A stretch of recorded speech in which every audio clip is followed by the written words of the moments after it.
삼명통의 해독 6권에 실려 있는 사주로서 어떠한 재미나는 내용이 있는가 그에 관한 것을 살펴보겠습니다. 삼명통의 해독에 있는 내용들은 어떠한 것인가 하면은 잡취각격으로서 잡격을 이야기한 것입니다. 잡격이라 하는 것은 무엇인가 하면은 우리들이 보통 격국을 추리할 때 십성을 가지고 합니다. 재성, 인성, 관성 등등 십성을 가지고 격이 성립되는가를 추리하게 되는데 십성 외에 또한 격이 있게 됩니다. 그게 바로 잡격으로서 다른 말로는 고전격국이라고 합니다. 고대에는 십성으로서 십격을 취해서 사주를 추리하기도 했지만 잡격을 취해서 또 사주를 추리하기도 하였습니다. 그래서 그러한 잡격을 유고만민년 선생님께서 5권의 3격인가 수록하였고 그리고 나머지는 6권에 수록하였습니다. 그래서 이번 시간에는 정난사차에 관한 내용을 알아보도록 하겠습니다. 희귀편에 이르기를 경일이 완전한 윤환을 만나면 병정사오를 꺼리고 시에서 자신을 만나면 복이 반으로 감해진다 하였. 이 격은 경신, 경자, 경진 3일이 해당한다. 지지에 삼합수국이 이루어지고 정간에 3개의 경이 투출되어야 격이 성립된다 하였습니다. 곧 완전한 윤화를 만나야 한다는 것입니다. 시에서 자와 신을 만나지 않아야 한다 했으니까 이 사주와 같이 연의 자, 월의 진, 일의 신이 있어서 신자진 수국을 이루고 그리고 정간에 3개의 경금이 있습니다. 시에서는 축을 만나 축은 수어 고가 되죠. 그래서 수에 관한 4개의 지지를 다 갖춘 사주로서 정난사차가 된다고 할 수가 있겠습니다. 그러나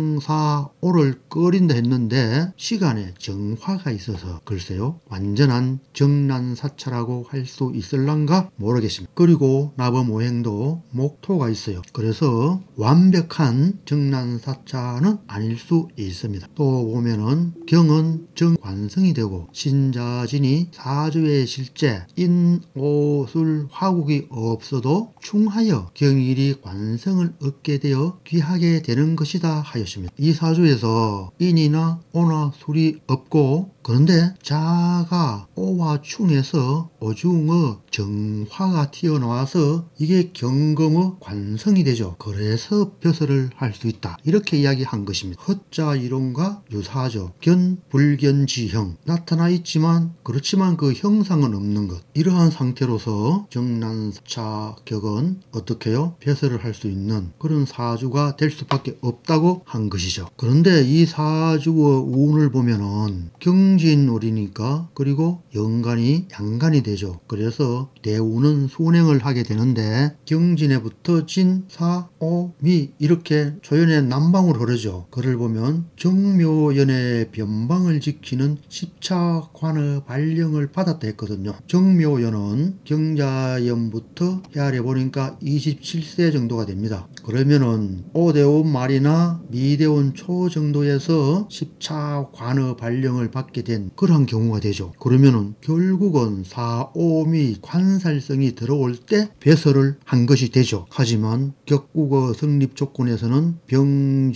병정사오를 꺼리고 했거든요. 그러면은 그 완벽하게 된 사주라고 할 수 있지만 실제 정난사차는 아니라고 할 수도 있습니다. 그렇잖아요. 두 번째 사주는 개미, 경신, 경신, 경진이 되는데 이 사주는 정간인 3개의 경금이 있고 지지에는 자수가 없어요. 그래서 이 사주 또한 완전한 정난사차 격이라고 할 수는 없죠. 이 사주의 대운을 살펴보면 경신월주로서 연간이 음간이 되니까 역행을 하죠. 그러면은 신, 미, 오, 사, 진, 인묘진으로 흐르죠. 남에서 동으로 흐르는 대운이 되겠습니다. 그를 보면 동방운으로 행할 때 소위 벼슬을 하였다 하셨습니다.